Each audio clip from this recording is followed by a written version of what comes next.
오늘 우리는 성경 속에서 한 왕을 만날 수가 있습니다. 오늘 본문 1절 말씀을 같이 읽겠습니다. 보라, 장차 한 왕이 공의로 통치할 것이요 방백들이 정의로 다스릴 것이며. 이사야 선지자는 한 왕이 나타날 것인데 그 왕이 오셔서 공의로 통치할 것이라고 예언하고 있습니다. 그러면 여기서 말하는 한 왕은 누구일까요? 역사적으로 보면 종교 개혁을 통해서 여호와 하나님의 신앙을 회복시켰고 선한 통치를 통해서 유대를 재건했던 히스기야 왕이라고 말할 수 있습니다. 그러나 구속사적인 측면으로 보면 오늘 본문에 등장하는 한 왕은 하나님의 왕으로 이 땅에 찾아오시는 예수 그리스도, 바로 우리 구주이신 줄로 믿습니다. 예수님이 이 땅에 한 왕으로 찾아오신다는 거예요.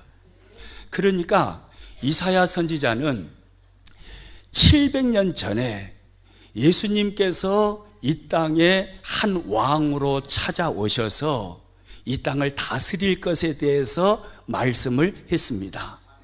그래서 복음서에 와서 보면요, 누가복음에서 가브리엘 천사장이 마리아를 찾아와서 수태고지에 대하여 말하면서 예수님을 이렇게 말합니다. 누가복음 1장 32절 33절 같이 읽습니다.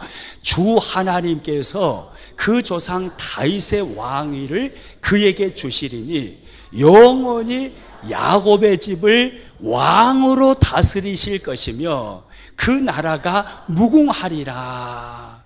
이 땅에 메시아로 우리를 찾아오시는 그는 어떻게 우리를 다스린다라고 말씀합니까? 왕으로 우리를 다스린다라고 성경이 말하고 있습니다. 그렇습니다. 예수님은 왕으로 우리를 찾아오신 주님이십니다.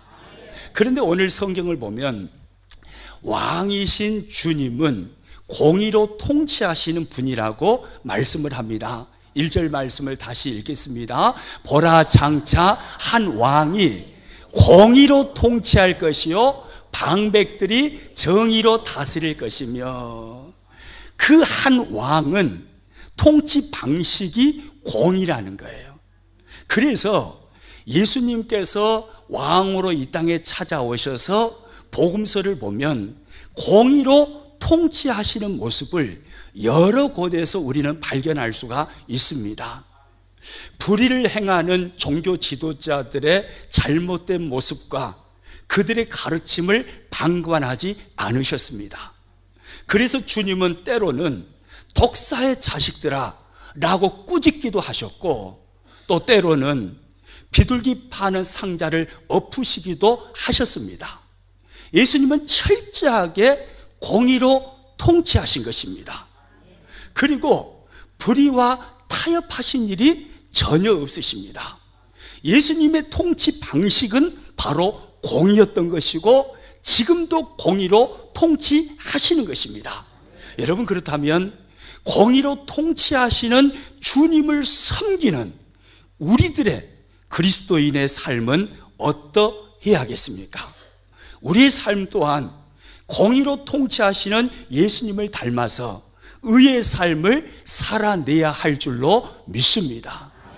어떤 상황 속에서도 불의와 타협치 아니하고 신앙의 양심을 팔아먹지 아니하고 바른 믿음 위에 반듯하게 서서 우리가 신앙생활 해야 할 줄로 믿습니다.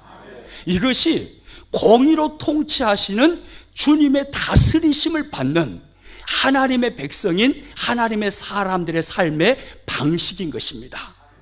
오늘은 본문 1절과 2절 말씀 중에서 특별히 2절 말씀을 중심으로 깊이 말씀을 함께 나누기를 원합니다.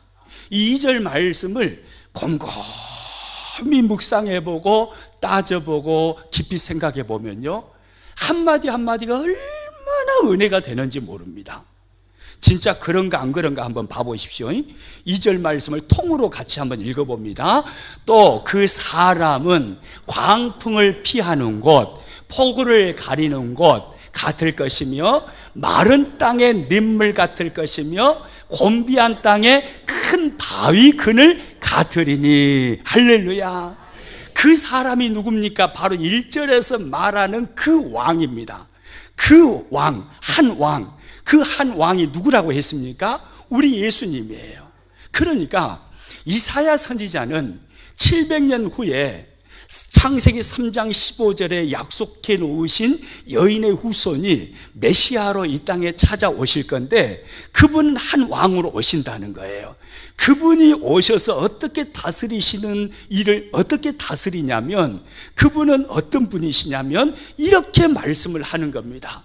그 사람은 광풍을 피하는 곳이라는 거예요.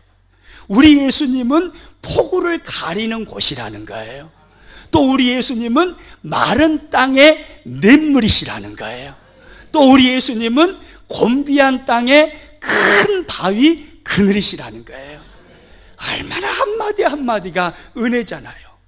광풍을 피하는 곳, 폭우를 가리는 곳, 마른 땅의 냇물, 곤비한 땅의 큰 바위 그늘, 그분이 바로 저와 여러분이 믿는 예수 그리스도, 바로 그 예수님이시라는 거예요. 할렐루야. 한마디로 말하면 우리 예수님은 우리 인생의 피난처가 되시는 분이라는 것이죠. 이제 이 2절 말씀을 한마디 한마디 따져보면서 한마디 한마디 속에서 말씀의 은혜를 나눠보기를 원합니다. 먼저 이사야 선지자는 왕으로 오실 예수님을 광풍을 피하는 곳이 될 것이라고 말씀을 합니다. 오늘 본문 2절 상반절 말씀 같이 있습니다. 또 그 사람은 광풍을 피하는 곳, 폭우를 가리는 곳 같을 것이며, 우리 예수님은 광풍을 피하는 곳이라는 거예요. 인생의 수많은 광풍을 만났을 때 그 수많은 광풍 속에서 우리의 피난처가 되시는 분, 바로 그분이 예수님이시라는 거예요. 여러분, 이 세상에는 광풍이 있습니다. 광풍은 모든 것을 파괴하는 강력한 능력을 가지고 있습니다. 광풍이 불면요, 울창한 수목도 뿌리채로 뽑힙니다. 집이 무너집니다. 전쟁터처럼 초토화돼 버리는 것입니다. 우리 인생에 그와 같은 광풍이 찾아올 때가 있다라는 말이에요. 그래서 잠언서 기자는요, 잠언 1장 27절에서 이런 말을 했습니다. 같이 있습니다. 너희의 두려움이 광풍같이 임하겠고 너희의 재앙이 폭풍같이 이르겠고 너희에게 근심과 슬픔이 임하리니. 너희의 두려움이 뭐같이 임하겠고요? 광풍같이.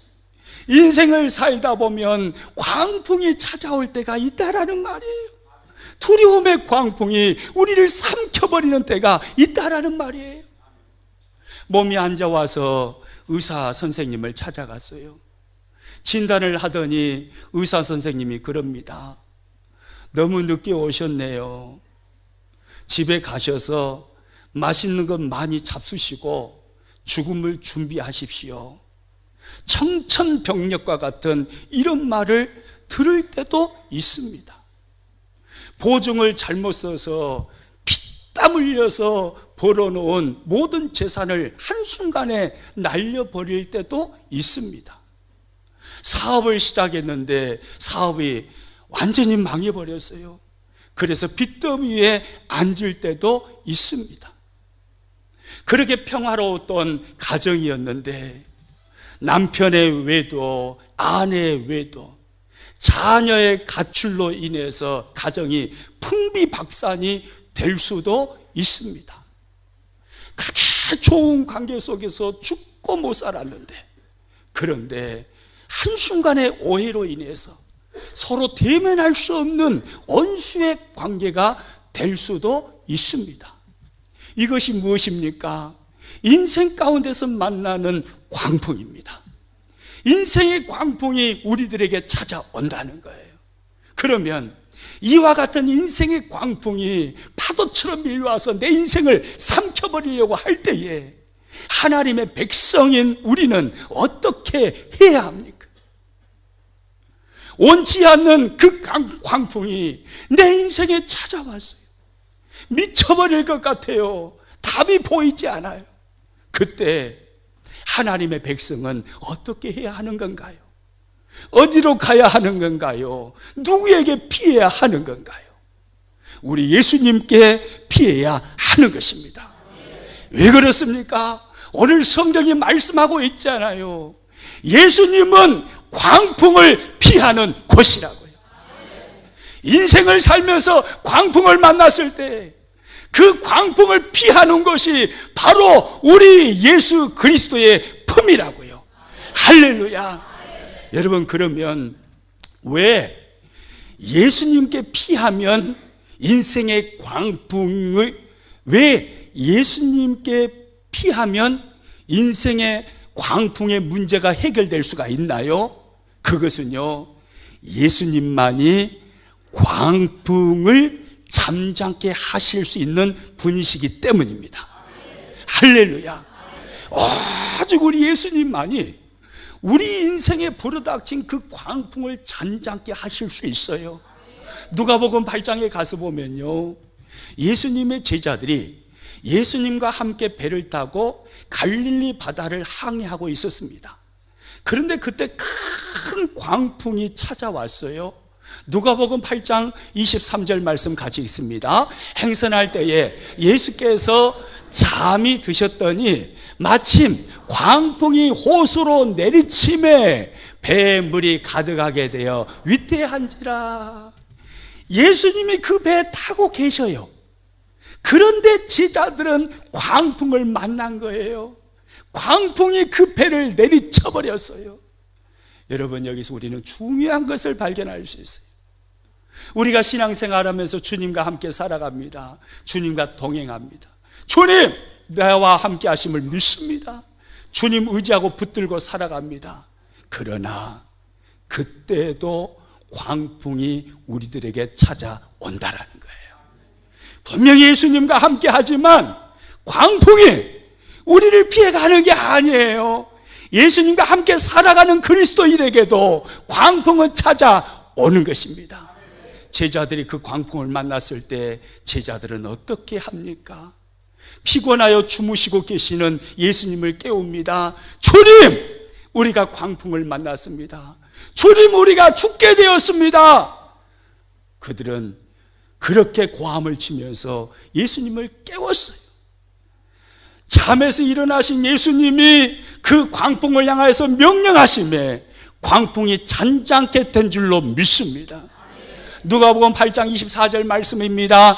제자들이 나와 깨워 이르되 주여 주여 우리가 죽겠나이다 한데 예수께서 잠을 깨사 바람과 물결을 꾸짖으시니 이에 그쳐 잔잔하여 지더라. 할렐루야. 이분이 바로 저와 여러분의 주님이세요.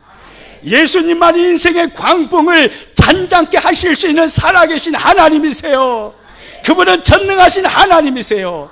저와 여러분의 인생에 불어닥친 광풍이 아무리 큰 광풍이라 할지라도 주님은 능히 그 광풍을 잔잔케 하실 수 있으십니다. 할렐루야. 우리가 인생의 광풍을 만났을 때 우리를 위로해 주는 사람이 참 많죠. 가까운 친구가, 또 직장의 동료가 손잡아 주면서 힘내, 내가 너와 함께 하고 있잖아, 우리 함께 힘내자, 위로해 줄 수 있어요. 부모님이 밤잠을 새우면서 광풍을 만난 자녀에게 찾아와서 손잡아 주면서 아들아, 딸아, 내가 너의 눈물을 알아. 내가 너를 위해서 기도하고 있어. 우리 함께 일어나자. 우리 함께 힘을 내자. 위로해 줄 수 있어요. 광풍을 만난 부모님을 바라보면서 자녀들이 위로할 수 있어요. 아빠 힘내세요. 우리가 있잖아요. 위로해 줄 수 있어요. 여러분, 그러나 광풍을 만났을 때 직장의 동료, 친한 친구, 부모님, 자녀 위로해 줄 수는 있지만 그 광풍을 잔잔케 할 수는 없습니다. 우리의 인생에 불어닥친 광풍을 잔잔케 하실 수 있는 유일하신 분은 살아계신 주님, 전능하신 하나님, 바로 우리 예수님 뿐이심을 믿습니다. 그러므로 우리는 인생의 광풍을 만났을 때, 예기치 못한 사건을 만나서 마음이 무너지고 너무너무 힘들고 괴로울 때 우리는 그 주님께로 가야 되는 거예요. 왜요? 우리 주님은 광풍을 피하는 곳이니까요. 그래서요, 예수님은 마태복음 11장 28절에서 이렇게 말씀을 하셨어요. 같이 읽습니다. 수고하고 무거운 짐진 자들아 다 내게로 오라. 내가 너희를 쉬게 하리라. 할렐루야. 수고하고 무거운 짐진 자들아, 인생의 광풍을 만나서 수고와 무거운 짐 속에 눌려 사는 사람들이요, 나의 자녀들이요, 내게로 오라는 거예요. 그러면 주님이 광풍을 잔잔케 하시고 주님이 쉼을 주시겠다는 거예요. 안식을 주시겠다는 거예요. 평안을 주시겠다는 거예요. 행복을 주시겠다는 거예요. 주님이 해답이십니다. 할렐루야. 주님이 우리에게 쉼을 주실 수 있는, 광풍을 잔잔케 하시고 쉼을 주실 수 있는 유일한 분이신 거예요. 그러므로 주님께 나아가십시오. 우리 옆 사람 이렇게 이야기하겠습니다. 우리 광풍을 피하는 곳인 주님의 품으로 날마다 들어가 봅시다.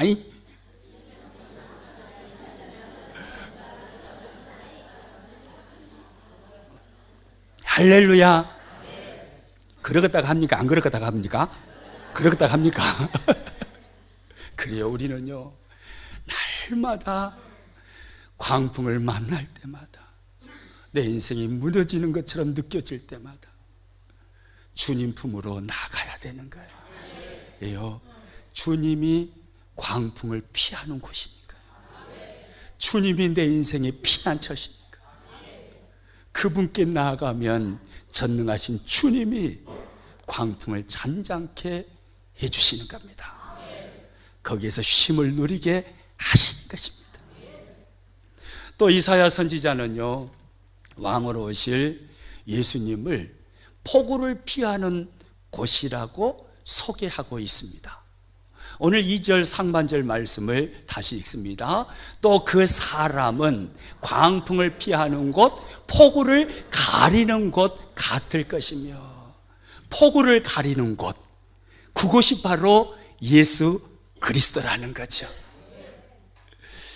인생의 폭우를 가리는 곳, 그곳이 바로 예수 그리스도이신 줄로 믿습니다.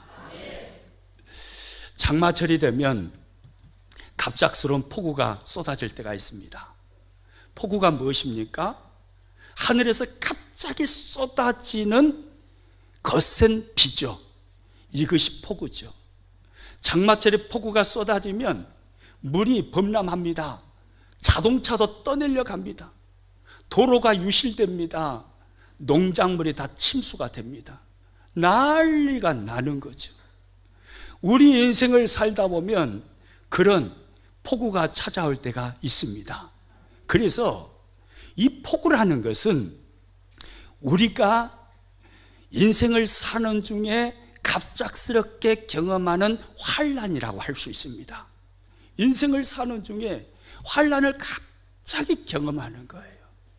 근데 그 환난이라는 폭우를 가리는 곳이 어디라고요? 우리 주님이십니다. 여러분 믿으시기 바랍니다.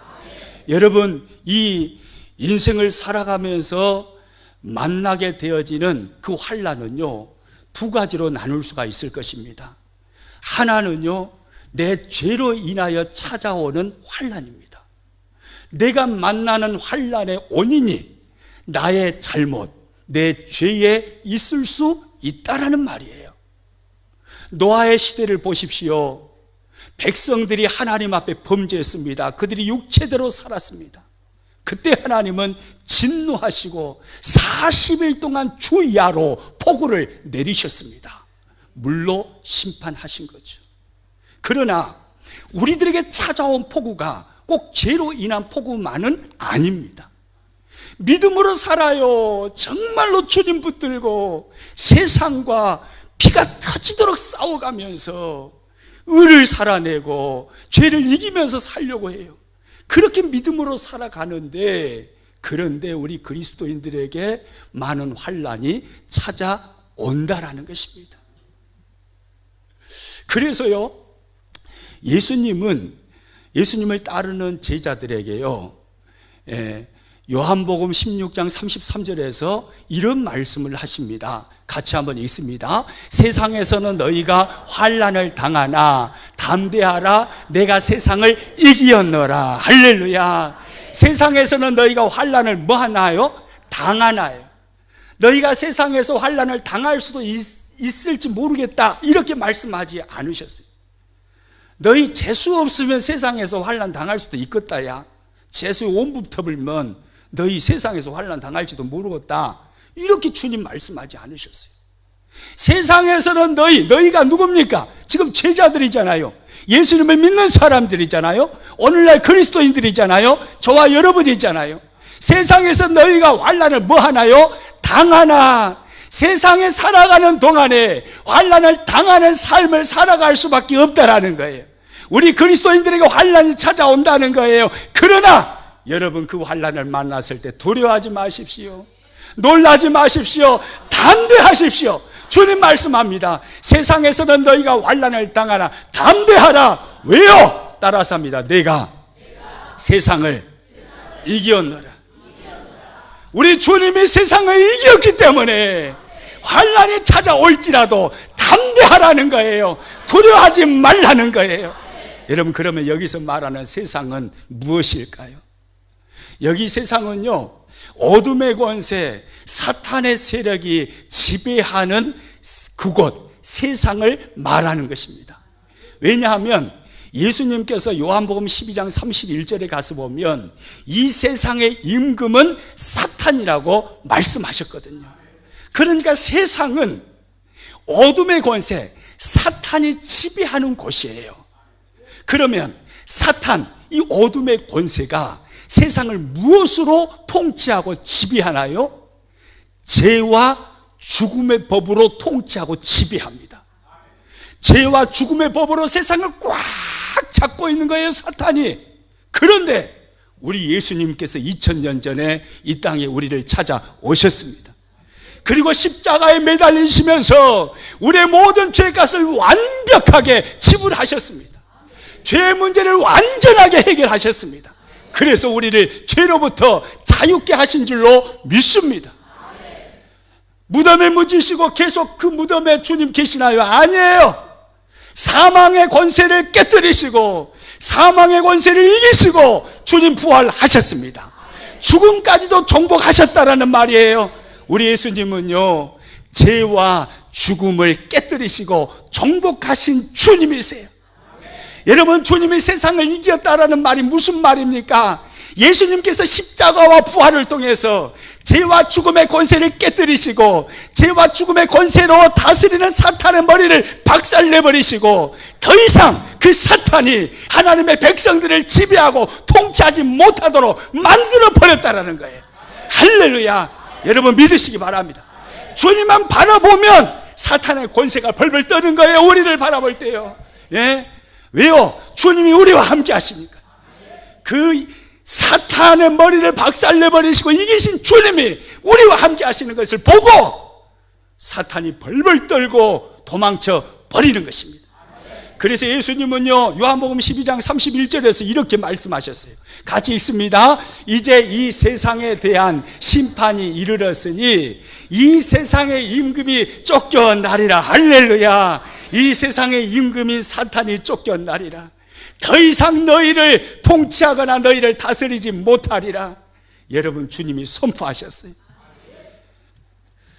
우리는 인생을 살면서 많은 환난을 당합니다. 그 환난의 폭우를 만났을 때 포구를 가리는 곳, 거기는 어딘가요? 주님의 품입니다. 주님의 품으로 나아가면, 주님의 품을 피난처 삼고 나아가시면 인생의 환난의 모든 포구를 이길 수 있는 거예요. 사탄을 이기신 주님이 저와 여러분과 함께 하십니다. 세상에서는 너희가 환난을 당하나 담대하라, 내가 세상을 이겼노라. 주님이 말씀하셨어요. 사탄이 더 이상 저와 여러분을 다스릴 수 없어요. 주님의 이름으로 사탄을 쫓아내는 겁니다. 할렐루야. 우리 그렇게 살아가시기를 주님의 이름으로 축복합니다. 그리고 또 이사야 선지자는요, 왕으로 오실 예수님을 마른 땅의 냇물이라고 소개하고 있습니다. 오늘 본문 2절 하반절 말씀 같이 있습니다. 마른 땅의 냇물 같을 것이며 곤비한 땅의 큰 바위 그늘 같으리니. 마른 땅의 냇물 같을 것이며. 누가 그러신다는 거예요? 저와 여러분이 믿는 예수님이요. 저와 여러분이 믿는 예수님은 마른 땅의 냇물이 되십니다. 내 인생의 환경이 마른 땅과 같아요. 깡깡 말라 있어요. 소망이 보이지 않아요. 죽음의 땅이에요. 그러나 주님이 마른 땅의 냇물이 되시는 겁니다. 주님의 냇물이 내 영혼 속에 들어오면 살아나는 거예요. 여러분, 온바닥이 완전히 말라가지고 벼가 죽는 모습을 보신 적이 있습니까? 고추 모종을 했어요. 고구마 순을 땅에 심었어요. 그런데 땅이 말라서 죽어가는 모습을 보신 적이 있습니까? 저는 어린 시절을 시골에서 자랐기 때문에 이런 모습을 많이 보았습니다. 그래서 고추 모종을 하고 고구마 순을 땅에 심어 놓으면 비가 오지 않을 때 언제나 저희 어머니는 주전자에 물을 채워가지고 거기다 물을 주었습니다. 저도 많이 줘봤어요. 물 많이 줘봤어요. 아무리 옥토라 할지라도요, 물이 없으면, 수분이 사라지면 황무지가 되는 것입니다. 생명이 사라지는 것입니다. 사막화가 되어버리는 것입니다. 우리의 환경도 마찬가지고 우리의 마음도 마찬가지예요. 우리의 마음에 생수의 근원이신 예수님이 멀어지면, 그러면 우리의 심령은 황무지가 되는 것입니다. 사막이 되는 거예요. 즐거움이 없어요. 기쁨이 없어요. 행복이 없어요. 우리의 심령이 사막이 되는 거예요. 그러나 예수님이 마른 땅의 냇물이십니다. 그래서 예수님을 만나면, 다시 주님을 찾아가면 주님이 마른 땅의 냇물이시기 때문에 다시 주님이 우리의 영혼을 살려주시는 것입니다. 우리의 환경을 일으켜 주시는 것입니다. 여러분, 이 사진을 한번 봐보십시오. 저 사진이요, 위에 사진은 깡깡 마른 땅이잖아요. 비가 오지 않아서 말라버린 땅. 그래서 모든 식물이 다 죽습니다. 그러나 저 마른 땅에 냇물, 시냇물이 흘러서 저곳에 수분이 가득하면 저기에서 생명이 싹 트는 겁니다. 그래서 벼가 가득히 채워지는 거예요. 여러분, 이 일을 우리 주님이 하신다는 거예요. 할렐루야. 우리 주님은 마른 땅의 냇물이세요. 그러므로 우리는 끊임없이 주님 앞에 나가야 합니다. 신앙생활을 하는 중에 예전에는 찬양을 하면 그렇게 은혜가 됐고 눈물도 쏟아졌고 그렇게 기쁘고 좋았는데, 어느 순간부터인가 찬양이 좀 길어지면 짜증이 나고 지루하고 5절짜리 부르면 시험에 들고, 예전에는 설교가 길어도 아멘 아멘 했는데 어느 순간부터 우리 목사님 지금 몇 시인데 지금도 설교하고 있대냐? 25분이 지나버렸어요. 어찌하실까? 30분이 지나버렸는데 맨날 시계만 봐주고 있습니까? 예전에는 기도할 때 십자가만 생각해도 눈물이 펑펑 쏟아졌는데 이제 송곳으로 눈을 찔러도 그래도 눈물이 안 나요. 혹시 그런 분 계십니까? 심령이 꽝꽝 메말라 버려서 신앙의 어떤 기쁨도 즐거움도 감격도 없이 습관적으로 교회를 왔다 갔다 하는 그런 모습을 혹시 가지고 계십니까?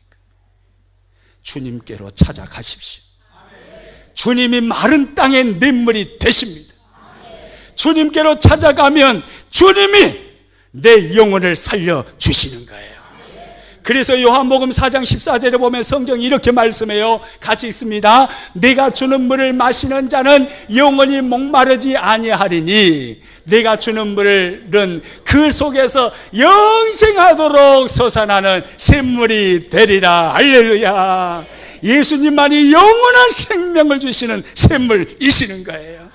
내 영혼의 마른 땅에, 내 환경의 마른 땅에, 내 일터의 마른 땅에 영원한 생명을 주시는 분, 다시 살아나게 하시는 분, 죽음의 땅을 생명의 땅으로 바꿔주시는 분, 절망의 땅을 희망의 땅으로 바꿔주시는 분, 그분은 예수 그리스도이신 거예요. 할렐루야. 우리 그러므로 그분께로 끊임없이 나가야 됩니다. 내 심령이 마른 것처럼 느껴질 때마다 그분께로 나아가는 거예요. 그분께로 나아가면 그분의 성령의 생수가 내 영혼을 적셔주시는 거예요. 그러면 살아나는 거예요. 다시 춤을 추게 되는 거예요. 할렐루야. 예? 우리 그런 삶, 그런 신앙생활 할 수 있기를 축복합니다. 그리고 또요, 이사야 선지자는 왕으로 오실 예수님을 어떻게 소개합니까? 곤비한 땅에 큰 바위 그늘이라고 소개합니다. 오늘 보면 2절 하반절 말씀 같이 읽습니다.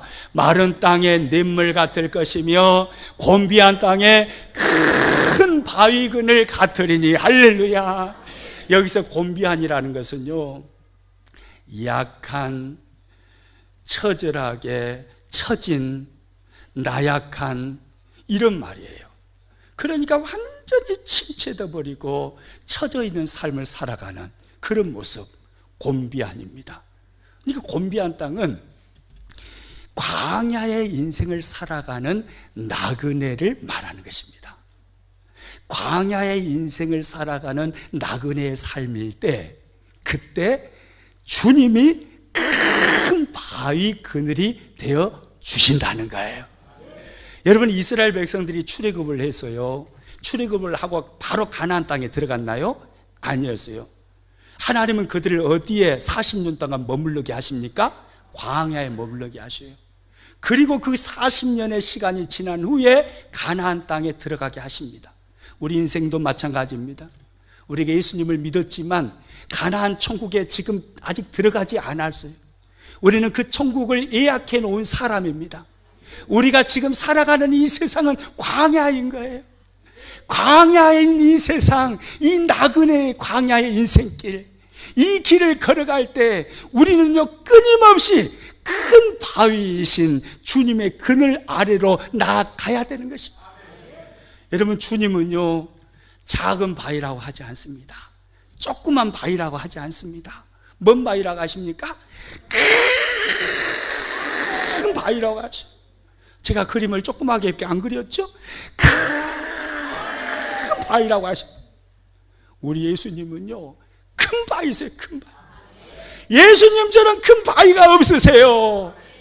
내 인생의 광야가 찾아왔을 때, 광야의 인생길을 걸어갈 때, 내 인생이 곤배질 때, 약해지고 두 어깨가 쭉 처질 때, 그때요, 큰 바위의 그늘이신 주님께로 나아가는 것입니다. 그 그늘이 우리를 살려내는 거예요. 일으켜 세우는 거예요. 할렐루야. 여러분, 주님만이 우리의 그늘이 되세요. 그래서 찬송가 415장 1절은 이렇게 노래를 하죠. 우리 큰 소리로 1절 같이 한번 읽어보죠. 십자가 그늘 아래 나 쉬기 원하네. 저 햇볕 심이 뜨겁고 또 짐이 무거워 이 광야 같은 세상에 늘 방황할 때에 주 십자가의 그늘에 내 쉴 곳 찾았네. 할렐루야. 이것이 우리의 고백이에요. 광야가 어떤 곳입니까? 광야는 길이 없는 곳이에요. 광야는 뜨거운 태양볕이 강렬하게 내리쬐는 곳이 바로 광야예요. 그 강렬한 햇볕이 내리쬐는 그곳을 방황하고 살아갈 때, 길을 찾지 못할 때, 그래서 두 어깨가 축 처져 있을 때 우리는 끊임없이 그 곤비한 땅에 큰 바위 그늘이신 주님께로 나아가는 것입니다. 거기서 쉼을 누리게 되는 거예요. 거기서 회복이 되고, 거기서 재충전이 되어지고, 거기서 일어나게 되는 것입니다. 할렐루야. 그 은혜 누리시기를 축복합니다.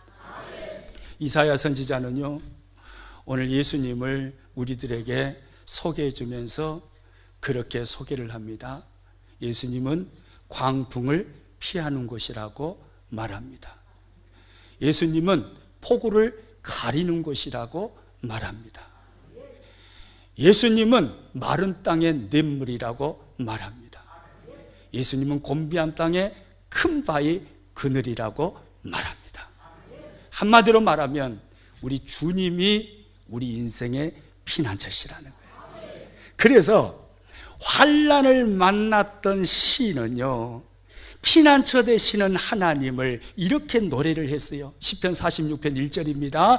하나님은 우리의 피난처시요 힘이시니 환난 중에 만날 큰 도움이시라. 할렐루야. 우리 남성들만 크게 한번 읽어봅니다. 하나님은 우리의 피난처시요 힘이시니 환난 중에 만날 큰 도움이시라. 여성들만 같이 읽습니다. 하나님은 우리의 피난처시요 힘이시니 환난 중에 만날 큰 도움이시라. 우리 다 같이 크게 읽습니다. 하나님은 우리의 피난처시요 힘이시니 환난 중에 만날 큰 도움이시라. 할렐루야. 여러분, 이 말씀 잘 봐보세요. 하나님을 어디에서 만나나요? 환난 중에서 만나는 겁니다. 이 땅을 그리스도인으로 살아가는 사람들의 간증들을 들어보십시오. 그들이 어디에서 하나님을 만났다고 하든가요, 환난 가운데서 하나님을 만났다라고 이야기합니다. 모두 다 이구동성으로 나는 환난 가운데 인생에 이런 환난을 만났고 이런 환난을 만났고 이런 환난을 만났는데 거기서 내가 하나님을 만났어요 라고 간증을 합니다. 평탄한 삶 가운데서 하나님을 만나는 사람은 아주 극소수입니다. 대부분의 사람들은 환난 가운데서 하나님을 만납니다. 욥이라는 사람을 봐보십시오. 욥이라는 사람 얼마나 하나님의 은혜를 누리고 삽니까? 그런데 그에게 환난이 찾아왔어요. 10자녀 다 죽습니다. 종들도 다 죽습니다. 재산이 하루아침에 다 날아갑니다. 자기 몸은 죽을 피부병에 걸려가지고 기와장으로 짝짝 긁고 살아요. 어마어마한 상상할 수 없는 환난이 욥에게 찾아왔습니다. 그 환난이 다 지난 후 욥의 고백이 이것입니다. 욥기 42장 5절 같이 읽습니다. 내가 주께 대하여 귀로 듣기만 하였사오나 이제는 눈으로 주를 배웁나이다. 전에는 귀로만 들었어요. 하나님이 지식의 하나님이었어요. 관념의 하나님이었어요. 그런데 이 환난을 만나고 나니까, 환난을 통과하고 나니까 그 하나님이 귀로만 듣는 하나님이 아니라 눈으로 보는 하나님이 되는 것입니다. 하나님을 만난 거죠. 그 환난 속에서 욥이. 여러분, 그렇습니다. 하나님을 만나게 만드는 것은 환난의 장소입니다. 저는 우리 평안의 식구들 여러분이 만나는 그 광풍이 광풍으로 끝나지 않기를 축복합니다. 여러분이 만나는 그 환난의 폭우가 그 환난의 폭우로 그대로 끝나버리지 않기를 축복합니다. 저와 여러분이 만나는 마른 땅, 환경의 마른 땅, 내 영혼의 마른 땅, 그 마른 땅이 그 마른 땅으로 그대로 머물러 있지 않기를 축복합니다. 그 환난의 한복판에서 주님을 만나는 것입니다. 그래서 우리도 시인처럼 그렇게 노래하는 거예요. 어떻게 됐죠? 시편 46편 1절 말씀 다시 한번 띄워줘 보세요. 같이 읽습니다. 하나님은 우리의 피난처시요 힘이시니 환난 중에 만날 큰 도움이시라. 하나님은 우리의 피난처시요 힘이시니 환난 중에 만날 큰 도움이시라. 여러분, 이 노래가 시인의 노래만이 아니라 저와 여러분의 노래가 되시기를 축복합니다. 내가 환난 가운데 피난처 되시는 주님께 피하였더니 주님이 나의 힘이셨습니다. 주님이 나의 도움이셨습니다. 할렐루야. 우리 그렇게 멋지게 승리하며 살아가는 주의 백성들 되시기를 주님의 이름으로 축복합니다.